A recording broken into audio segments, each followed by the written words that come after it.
Good morning everyone. আমি সঙ্গীতা তোমাদের জন্য নিয়ে চলে এসেছি পার্শে মাছের একটা দুর্দান্ত রেসিপি।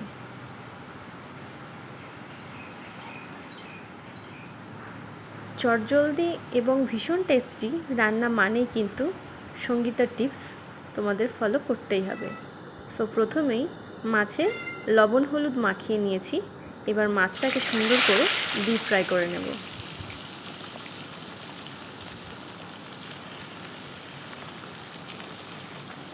রান্না তো আমাদের রোজ দিন করতে হয়, তো এত ঝামেলা করতে তো ভালোই লাগে না। রোজ রোজ কাটো বাটো রান্না করো, কতক্ষণ ভালো লাগে বলো? তো এই জন্যই আমি চেষ্টা করি সব সময় একটু কুইক হবে এবং খুব টেস্টি হবে সেভাবে রান্না করার। তো দেখো, মাছটা সুন্দর করে প্রথমেই ফ্রাই করে নিয়েছি। এবার সব মাছ তো আর কাঁচা দিয়ে রান্না করা যায় না, কিছু কিছু মাছ ভেজে নিতেই হয়। যদি সব মাছ কাঁচা রান্না করা যেত তাহলে কিন্তু আর কোনো ঝামেলাই ছিল না, কিন্তু সেটা সম্ভব নয়। তো মাছটাকে ডিপ ফ্রাই করে তুলে নিলাম।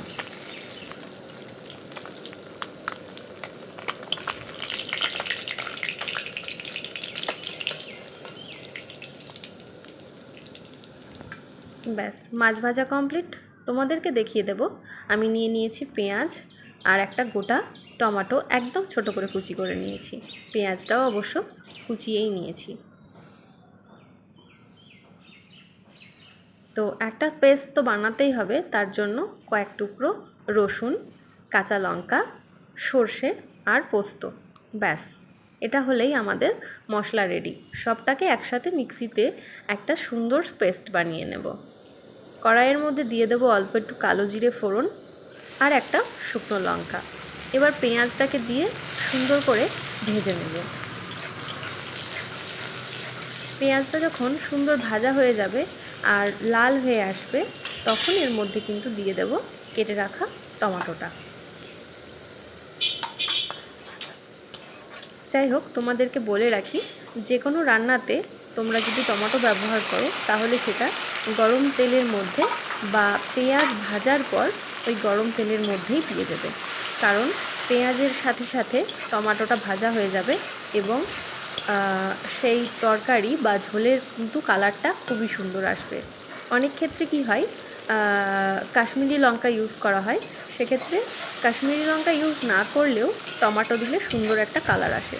তো টমেটোটা যখন মোটামুটি সেদ্ধ হয়ে আসবে তখন আমি ওর মধ্যে দিয়ে দেব একটু হলুদ আর লবণ। এবার ভালো করে ভেজে নিয়েছি মশলাটা।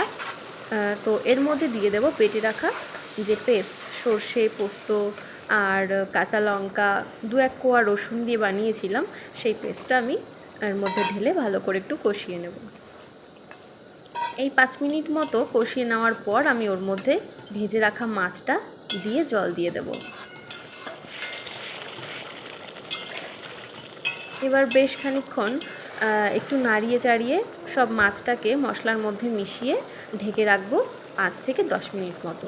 ব্যাস, তাহলেই কিন্তু একদম রেডি পার্শে মাছের এই দুর্দান্ত রেসিপি। তো কি তোমরাই বলো, চটপট হলো কি না?